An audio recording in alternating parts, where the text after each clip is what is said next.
t'attendais à quoi, habillé comme ça? T'aurais pas dû boire autant. Pourquoi tu t'es pas défendu? Saviez-vous que plus de 90% des agressions sexuelles ne sont pas déclarées à la police? Une des raisons de pourquoi ce nombre est aussi élevé est due au blâme jeté sur les victimes, aussi connu sous le nom du victim blaming. Mais c'est quoi le victim blaming et quelles sont ses répercussions? En gros, le victim blaming, c'est l'acte qui laisse entendre que les victimes sont responsables de leur agression ou de la violence qu'ils subissent et que par conséquent, l'agresseur n'est plus le seul responsable de l'agression. Cette vidéo s'attardera sur les victimes d'agressions sexuelles. En insinuant que les victimes auraient pu éviter ou même chercher ce qui leur est arrivé en commentant sur leur habillement ou comportement, ça normalise la culture du viol, ce qui est totalement inacceptable.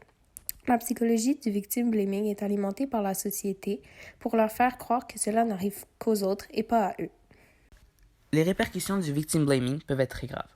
En effet, cela peut faire ressentir à la victime une culpabilité tellement grande qu'elle décide tout simplement de ne pas dénoncer son agresseur ou de rendre ses démarches pour bénéficier d'aides très difficiles dues à la culpabilité et au regard des autres. Sans compter le faible taux de condamnation qui équivaut seulement à 3 cas sur 1000 et dont la punition est infiniment moins sévère que l'acte en question.